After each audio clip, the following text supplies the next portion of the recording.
Alors, décision et data vise, qui est un sujet qui me tient à cœur depuis très longtemps, mais c'est la première fois qu'on en fait un meet-up. Il faut bien se rendre compte que c'est l'association de la carpe et du lapin. La data vise, c'est les guirlandes qui clignotent, c'est les trucs colorés, qui éventuellement même qui bougent. Et puis la décision, c'est le lac obscur dont on ne connaît pas le fond. Donc, je suis bien conscient de l'association des deux. Mais je pense que c'est intéressant. J'espère que je vais vous étonner sur certaines choses et vous en apprendre d'autres. La décision, c'est un truc compliqué, mais vraiment compliqué. Les chercheurs en neurosciences savent que la décision, elle n'est pas du tout rationnelle. Elle est la plupart du temps prise de manière totalement dominée par l'affect et les sentiments. D'ailleurs, tous les gens qui font du marketing le savent très bien. Quand, par exemple, quelqu'un vous tend un prospectus, vous avez tant de chances de le prendre. Mais si vous posez la main sur l'épaule ou sur la main et vous tend le prospectus, eh bien, il a 3 fois plus de chances que vous le preniez. Ça, c'est les trucs qu'il faut savoir. C'est dans un des petits livres que je recommanderai à la fin. Et alors, on se dit, bon, ça, c'est bon, c'est pour le consommateur lambda. Mais non, pas du tout. Pour l'entreprise, c'est terrible. Il y a un truc qui s'appelle, peut-être que vous le connaissez, c'est la théorie de la persistance de la décision. Vous prenez un groupe de managers, vous leur faites étudier un projet d'investissement.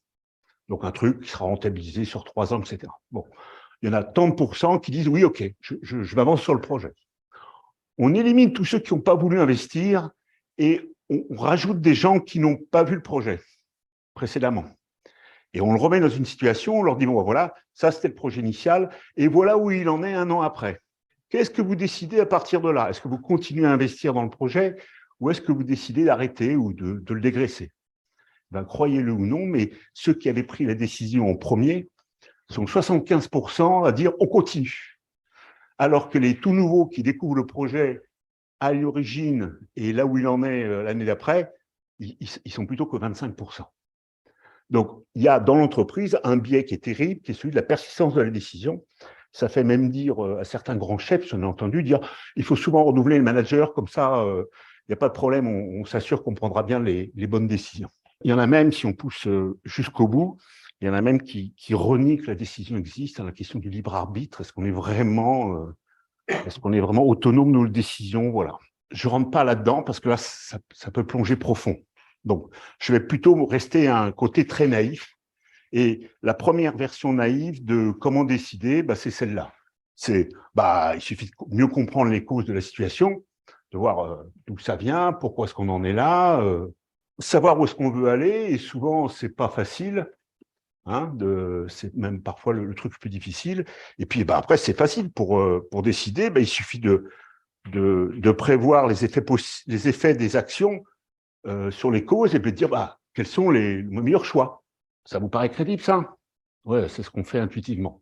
Eh bien ça, non, il ne faut pas faire ça. Ça, on court à la catastrophe. Je vais vous présenter une solution qui est bien plus efficace, qui a fait ses preuves et qui permet de dompter la bête. C'est celle-là. C'est de décider avec la data vise.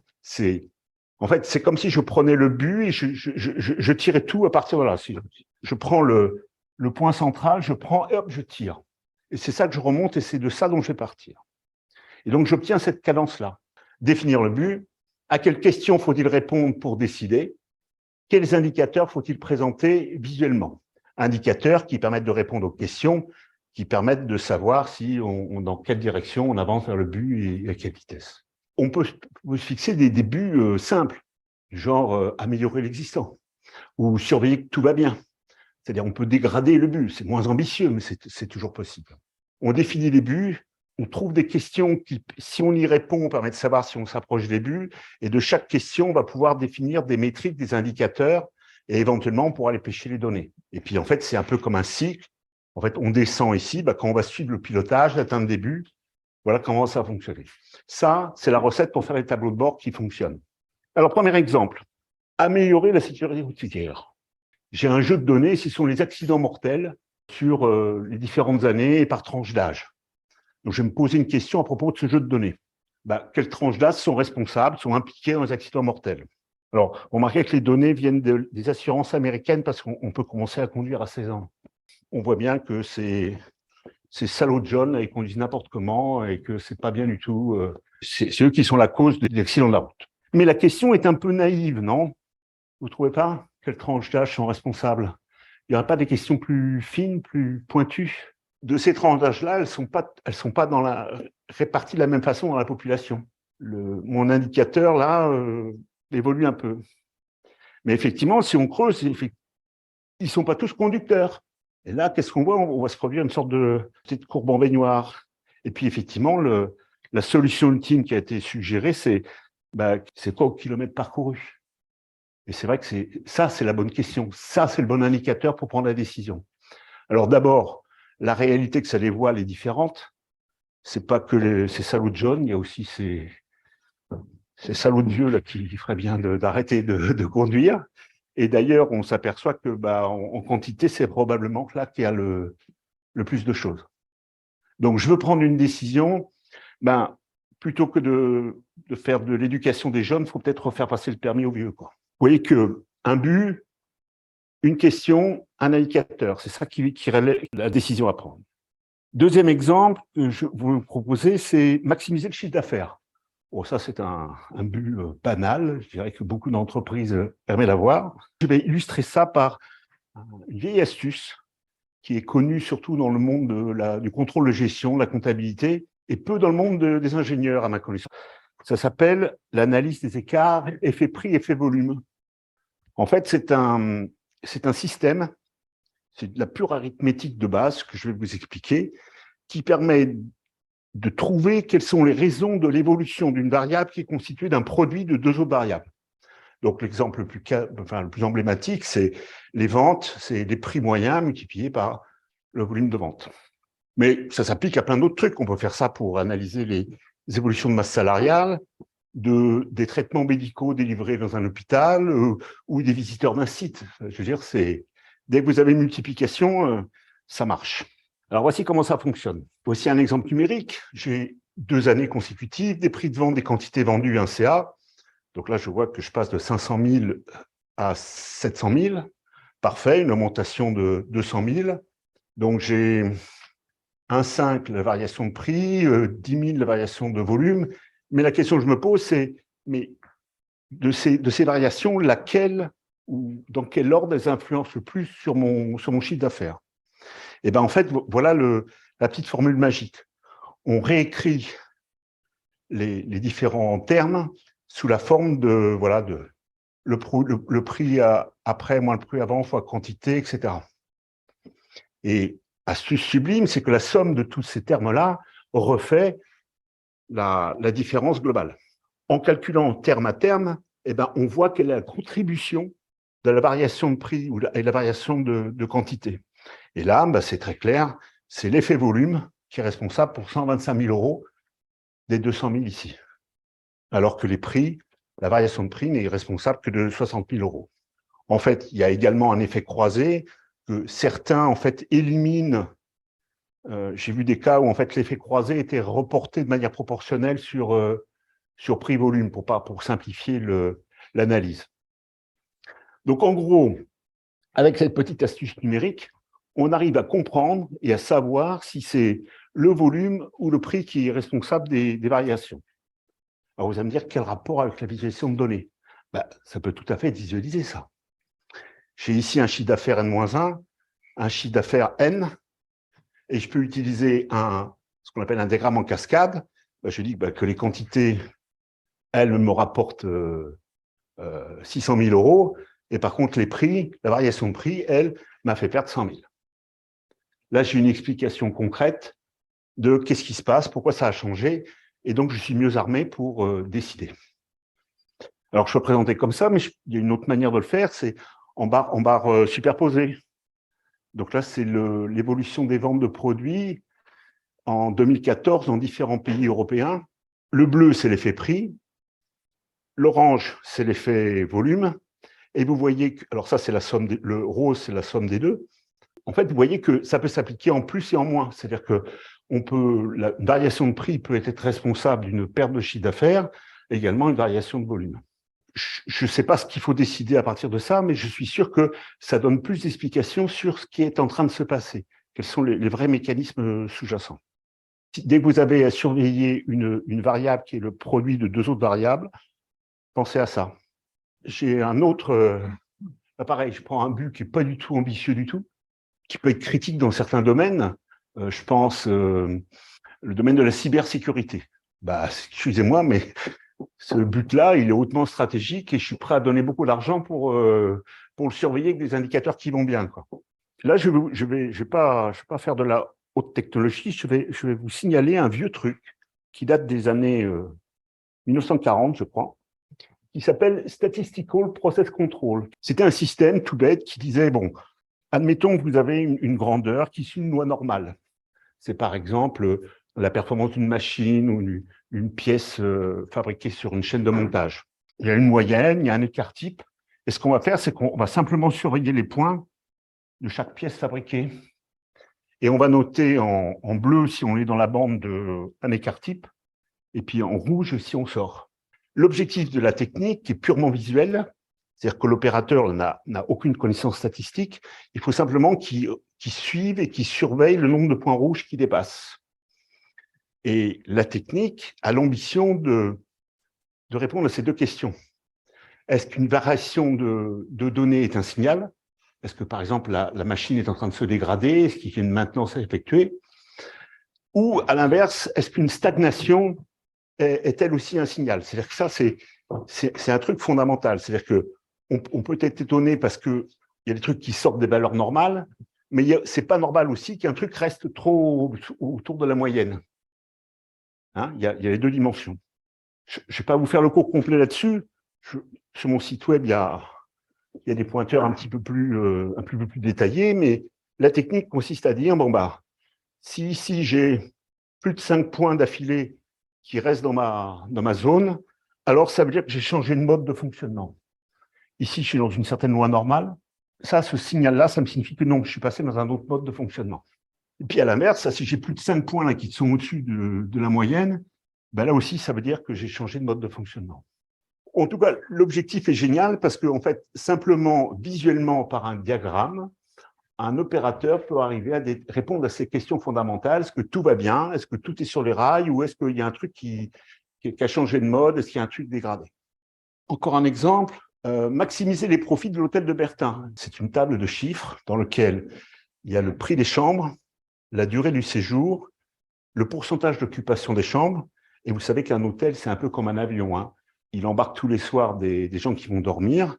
Et selon le taux d'occupation des chambres, sa rentabilité va se jouer là, quoi. Foire et salon, là c'est un boulet 1, est-ce qu'il y en a un ou pas? Le pourcentage de clientèle à faire, de tourisme, de réservation directe, de réservation d'agence, de vente directe, et puis par catégorie de clientèle, des femmes, des gens qui viennent des environs américains, Amérique du Sud, Asie, etc. Paramètres de l'activité, un boulet 1 sur les foires et salons, type de client, canaux de vente, et puis caractéristiques des clients. La question, bah, qu'est-ce qu'on peut faire avec ça, quoi? La question, c'est comment je crée des indicateurs qui vont me permettre de répondre à des questions et de prendre des décisions. Alors, ce que suggère Bertin, et ce que je suggère également dans le même exemple, bah, c'est qu'on va faire un truc super simple, mais vraiment basique. C'est que je vais mettre en noir tout ce qui est au-dessus de la moyenne annuelle, tout ce qui est en blanc, ce qui est en dessous de la moyenne annuelle. Ah, plus bête que ça, c'est dur. Mais rien qu'en faisant ça, ben, je vais voir apparaître des zones noires et des zones blanches. Alors, essayons ensemble de voir ce qui se passe.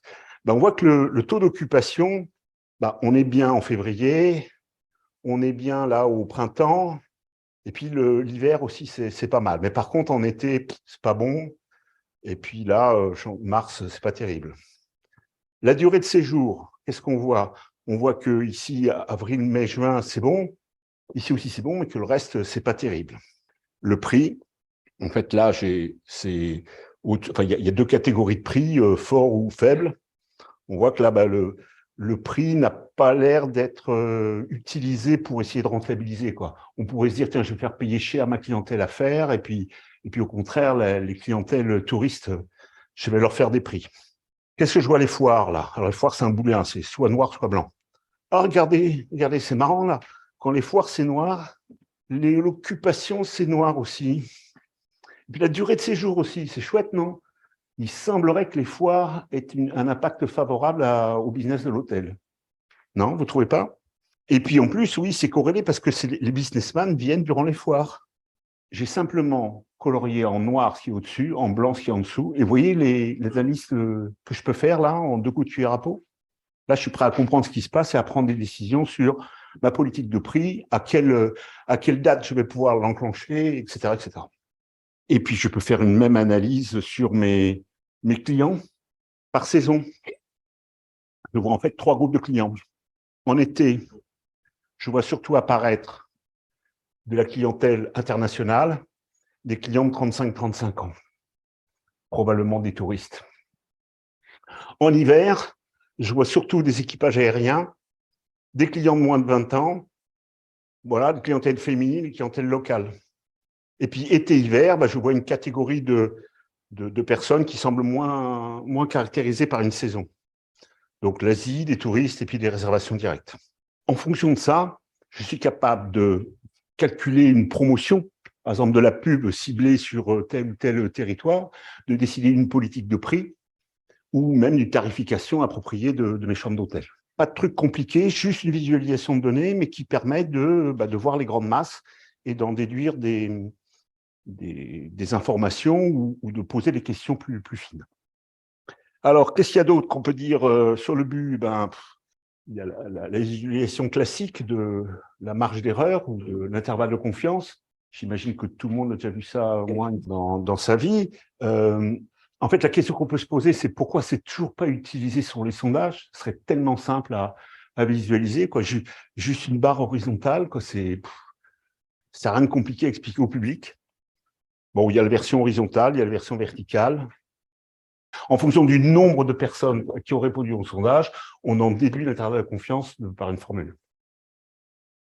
Toujours dans la représentation des espérances, j'ai un but, tout ce qui est plus qui n'a rien à voir avec le business, prépare le temps que je vais passer avec mon chien.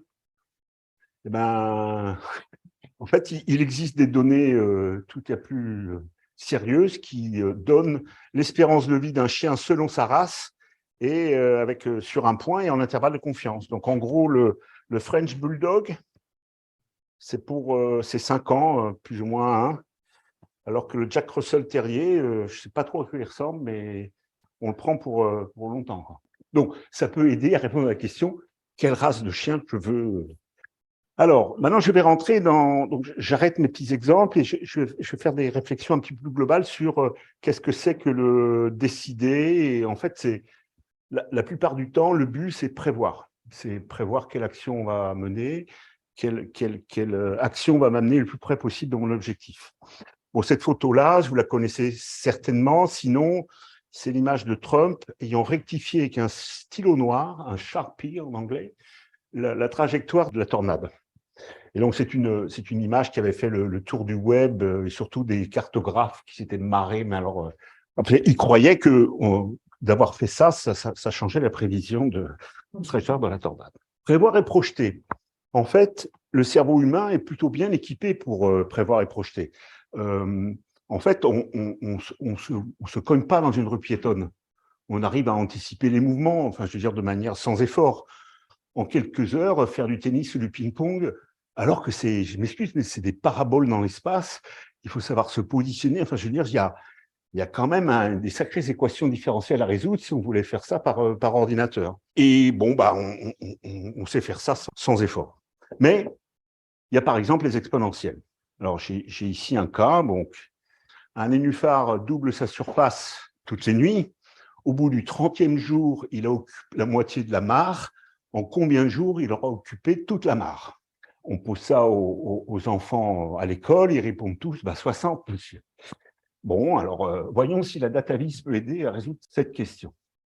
Alors ici, j'ai un petit curseur où je vais écouler le nombre de jours.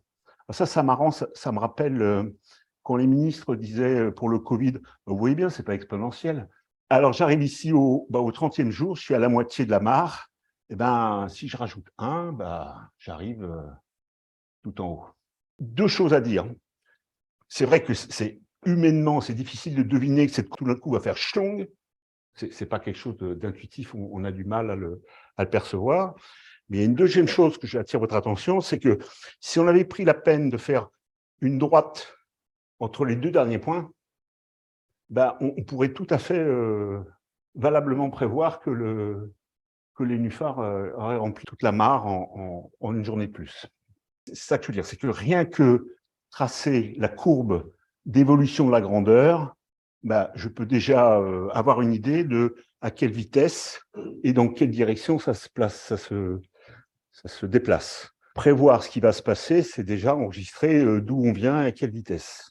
Tout dépend de la fenêtre avec laquelle. Donc là, j'ai un truc très naïf, j'ai une droite de régression qui est en rouge. En fait, je prends une fenêtre de plus en plus proche de l'instant présent et vous voyez que elle ne se comporte pas trop mal à prédire l'avenir, quoi.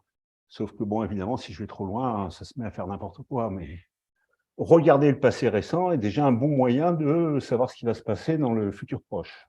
C'est sans compter sur le système 1. C'est le mode automatique de notre cerveau pour calculer des choses sous la forme d'une heuristique. Alors, j'ai ici quelques exemples. Alors, l'idée, c'est que ça n'a rien à voir avec des exponentielles. C'est ça que je voudrais vous montrer. C'est qu'on se fait piéger, même avec des trucs de base, arithmétique, de rien du tout. Quelle vitesse pour attraper un retard? Une voiture va de Paris à Marseille. Mettons que Lyon est à mi-parcours. Elle a fait du 50 km/h sur le trajet Paris-Lyon. À quelle vitesse doit-elle rouler pour, en moyenne, faire du 100 km/h sur la distance Paris-Marseille? Ah, c'est pas possible. Effectivement, c'est pas possible parce que pour être à 100 km/h, il faudrait qu'à Lyon, elle soit déjà à Marseille. C'est un petit truc de rien du tout, juste avec des vitesses moyennes et on se fait piéger. Je parle de la batte de baseball, vous connaissez la batte de baseball? Une batte de baseball et la balle coûtent $1,10. On sait que la batte coûte $1 de plus que la balle. Quel est le prix de la batte de baseball? Alors là, on a envie de répondre, $1 la batte, 10 centimes la balle. Sauf que non, ça marche pas parce que 10 centimes plus $1, sauf que c'est pas ça. En fait, c'est 0,5 et 1,05. Bon, allez, je vais vous achever avec le paradoxe des pommes de terre. Vous pouvez le trouver. Je l'ai trouvé récemment, mais il est dans Wikipédia. Un agriculteur a 100 kg de pommes de terre. Au début, elles sont composées de 99% d'eau, donc représentant 99% du poids total, et donc 1% de matière sèche, représentant donc 1% du poids total. Au bout d'un mois de stockage, eh bien, on s'aperçoit que les pommes de terre ne sont plus composées que de 98% d'eau. La question est, quel est alors le poids des pommes de terre? Je ne vais pas vous laisser chercher trop longtemps parce que, en fait, la réponse est 50 kilos. Vous allez me dire, comment ça, 50 kilos? Ben oui. Là, j'ai mis 1% de matière sèche, j'ai mon eau, enfin 99 kilos d'eau. Et là, j'ai une kilo de matière sèche. Donc, comment je peux faire pour qu'il y ait 98% d'eau? Ben, je suis obligé de retirer la moitié de l'eau. Juste un truc avec des pommes de terre, et vous voyez que la décision est difficile. Un truc qu'il faut remarquer est que si j'avais présenté le problème à l'envers, si j'avais dit soit j'ai 100 poissons rouges dans un aquarium, mais il y en a un seul qui est noir, 1%, combien faut-il enlever de poissons pour avoir 2% de poissons noirs? Là, c'est plus facile, mais c'est exactement le même problème. Là, je suis passé de 99% à 98%. Ça paraît une variation infinitésimale. Alors que là, je suis passé de 1 à 2. Là, c'est doublé. Là, on comprend que c'est la moitié. J'attire votre attention sur le fait que le présenter d'une certaine manière peut en fait déjouer l'intuition. Qu'est-ce que j'ai d'autre? J'ai des chefs-d'œuvre comme celui-là. C'est le dollar canadien qui dépasse la prévision. En fait, ça, c'était la prévision d'octobre, de janvier, d'avril, et ça, c'est la prévision pour juillet. Donc, en fait, on voit que la courbe réelle, qui est le blanc, là, est en train à chaque fois de dépasser la prévision qui avait été faite le mois dernier de manière consécutive. Enfin, c'est comme un jeu de quilles, quoi. Elle dépasse toutes les prévisions. Là, l'idée, c'est, bon, est-ce qu'on ne pourrait pas faire une prévision sur la qualité de nos prévisions? Parce que là, c'est pas brillant. Quand on dispose d'un simulateur, parce que quoi de mieux que de pouvoir jouer sur les paramètres d'entrée et voir la sortie? C'est le meilleur moyen pour décider. Alors, je vais vous montrer ici un simulateur de start-up où on peut en fait choisir son chiffre d'affaires prévisionnel. On voit la rentabilité qui évolue. Et je peux même voir l'effet des décalages d'embauche. Quand je décale l'embauche d'un certain profil, je vois que ça dégrade ou que ça augmente d'abord ma masse salariale et puis aussi mon résultat. Donc ça, c'est le cas rêvé, où en fait, je sais que où je veux atteindre, c'est je veux avoir un cash flow positif, je ne veux pas avoir d'emprunt à la banque, Et je veux ajuster mes embauches pour vérifier que je satisfais bien le cash flow positif. J'ai quelques réflexions globales sur quel est le bon indicateur pour décider. Il y a une recommandation qui est évidente, mais qui, si vous la prenez au pied de la lettre, si vous regardez vos tableaux de bord, vous allez voir qu'on ne l'avait pas toujours appliqué, c'est que les indicateurs doivent être comparables d'un instant à l'autre et d'un endroit à l'autre. Donc, plutôt que d'avoir un chiffre d'affaires, c'est un chiffre d'affaires par personne. Plutôt que d'avoir un nombre de chômeurs, un taux de chômage. Voilà. Ça, c'est comparable d'une année à l'autre. Comparable d'un lieu à l'autre. Plutôt que le bénéfice du magasin, c'est le bénéfice par mètre carré. Voilà. Les bons indicateurs sont constitués de choses comparables. Et puis, il y a une astuce qui est vieille comme le monde, mais qui est bonne à savoir, c'est qu'on peut artificiellement expliquer un indicateur en le décomposant. Par exemple, si j'écris vente, les ventes, c'est les ventes divisées par le nombre de clients que multiplie le nombre de clients. D'accord? Donc, je fais une équation tautologique. Sauf que je fais apparaître que ici, les ventes divisées par le nombre de clients, c'est le panier moyen. Donc, j'exprime les ventes comme le panier moyen multiplié par le nombre de clients. Et là, je me retrouve avec une multiplication. Je vais pouvoir faire mon analyse effet prix-volume. Donc, chaque indicateur, on peut, en y réfléchissant un petit peu, trouver des explications internes aux variations de cet indicateur. Et je vais terminer sur une démonstration qui fait peur. Un virus vient de contaminer 600 personnes. J'ai 2 traitements possibles. Ce sont les traitements probabilistes. Ici, quand la barre fait tout ça, c'est sûr, 100%. Quand la barre ne fait qu'un tiers, c'est probabilité 33%. Donc, j'ai un traitement qui peut sauver 200 personnes à coup sûr, ou un traitement qui peut sauver tout le monde, 600 personnes, à une chance sur 3. Vous choisissez quoi? En fait, si on réfléchit bien, cette surface-là est égale à cette surface-là. Donc, dans les deux cas, on va sauver 200, enfin, on a une espérance de sauver 200 personnes. OK? Ici ou ici? La population préfère, c'est ça en général. 72% des gens à qui on pose cette question préfèrent être sûrs de sauver 200 personnes que d'avoir qu'une chance sur 3 de sauver tout le monde, parce que dans l'autre cas, on ne sauve personne, quoi. Donc, il y a une sorte de préférence pour la certitude que l'incertitude. Mais je n'ai pas fini. J'ai une autre contamination qui arrive avec 2 autres traitements, traitement 3, traitement 4. Alors, j'ai traitement 3, il est sûr qu'on ne va sauver que 200 personnes, là, de 4 à 200. Il y en a 400 qui vont mourir, mais qu'on en sauvera 200. Bon. Et l'autre cas, 2 chances sur 3, personne ne sera sauvé. Par contre, on a une chance sur 3 que tout le monde soit sauvé. Même question, lequel vous préférez? La vaste majorité des personnes interrogées disent qu'ils préfèrent ça. Le paradoxe, c'est que ces 2 cas sont exactement les mêmes, mais présentés à l'envers. Exactement comme les poissons rouges, les pommes de terre, vous vous rappelez? Alors là, en plus, il y a des probabilités, ce qui en plus active des mécanismes de décision qui sont encore plus subtils. Vous le présentez comme ça, vous avez ce choix-là. Vous le présentez comme ça, vous avez l'autre choix. Comme quoi, la décision, elle est juste conditionnée la manière de vous présenter vos chiffres et vos données. 3 livres à vous recommander de dévorer à propos de la conscience, de la perception et de la décision. Ce n'est pas des livres de DataVis, mais qui valent le coup. Le premier, c'est le petit traité de manipulation à l'usage des honnêtes gens, qui date déjà depuis 2002, mais qui se dévore en un week-end et qui est plein d'informations. C'est de là d'où vient la persistance de la décision que je vous expliquais tout à l'heure. Seeking Fast and Slow, un prix Nobel qui nous a écrit ça il y a ça déjà quelques années. C'est de là d'où sort la batte et la balle, un régal. Et puis un petit dernier pour la route, le cinéma intérieur de Lionel Nakache, qui est un neuroscientifique français et qui a écrit un livre absolument brillant qui en fait explique que le cerveau fonctionnerait comme le cinéma. C'est-à-dire qu'il ferait des montages, des coupures, et qu'en fait, on perçoit le monde exactement comme un cinéma, et c'est pour ça que même nos rêves, ce seraient des films. Et c'est pour ça que le cinéma est aussi percutant pour nous, parce qu'on fonctionne déjà comme ça. Alors, il fait des trucs rigolos, comme quoi vous regardez dans le miroir le matin, vous fixez une de vos pupilles, puis soudainement, vous fixez l'autre. Eh ben, vous ne verrez pas vos yeux bouger. Ça a été coupé au montage. Et en fait, quand on regarde, en fait, nos yeux en fait, font des saccades. Eh ben, en fait, non, c'est remonté. On a l'impression que l'espace est calme, en haute définition couleur, etc. Pas du tout. En fait, on n'arrête pas de faire des bougies de caméra. Voilà. Donc, lisez ce livre, c'est waouh, merveilleux. Voilà, j'ai fini pour ma présentation. Alors, dans le domaine de la bourse, il y a une discipline qui s'appelle l'analyse technique, qui consiste à juste analyser les graphiques des cours de bourse, ne pas regarder les résultats d'entreprise, ne pas regarder la presse, ne rien regarder, regarder juste la courbe et chercher les tendances, dessiner des points genre on appelle ça les résistances et les supports pour identifier s'il y a des niveaux psychologiques de prix pour acheter et pour vendre. Et il y a des traders qui font que ça à partir des graphiques. Et il y a un débat sur est-ce que c'est une science ou c'est une pseudo-science. Est-ce que tu as un avis sur ce sujet? Non? Ok.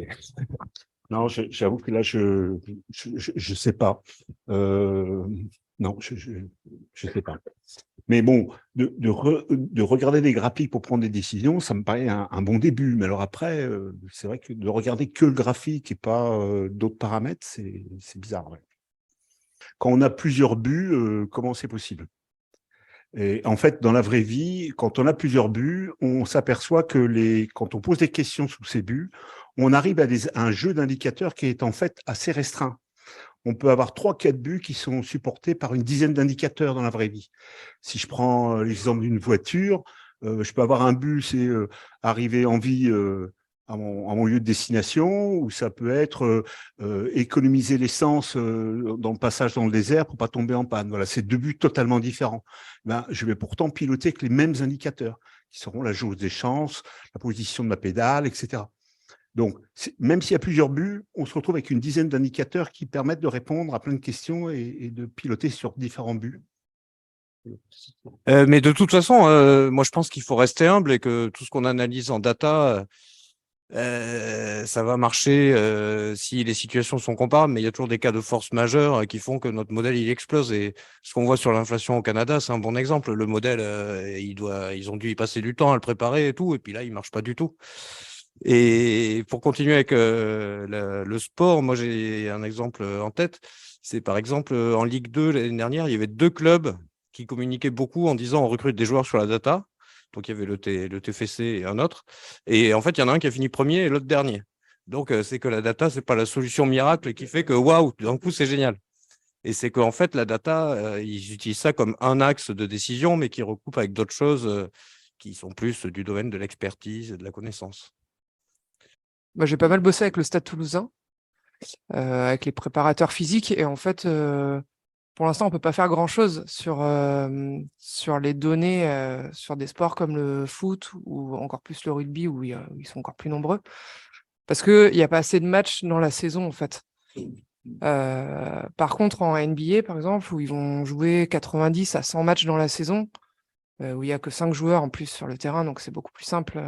On a beaucoup plus de données pour pouvoir prendre des décisions. Donc je pense que la donnée dans le sport, c'est un vaste sujet, parce que ça dépend du sport et de la façon dont c'est pratiqué. Parce que si vous reprenez le basket en France, ils jouent 30 matchs dans la saison, donc vous en ferez rien, quoi. Enfin, pas grand-chose. Alors, visualiser, c'est résumer. Et les visualisations que tu nous as montrées pour prendre la décision, elles sont relativement simples. Des fois, on en a qui sont... on doit résumer pour prendre une décision un très, très gros jeu de données ou une grande quantité de variables. Est-ce que tu as des exemples de... Comment tu balances une data vise complexe qui représente énormément de choses pour prendre une décision ou une data vise très simple qui montre la décision à prendre? En fait, c'est pas la data vis, c'est les indicateurs qu'elle montre. Et en fait, donc à indicateurs égaux, moi je dirais que mieux vaut la data vis la plus simple possible, qui présente moins d'ambiguïté et qui va parler à tout le monde, que la data vis complexe. Mais bon, après, tout est affaire de cas par cas. Hein. Mais la data vis n'est que c'est la seringue.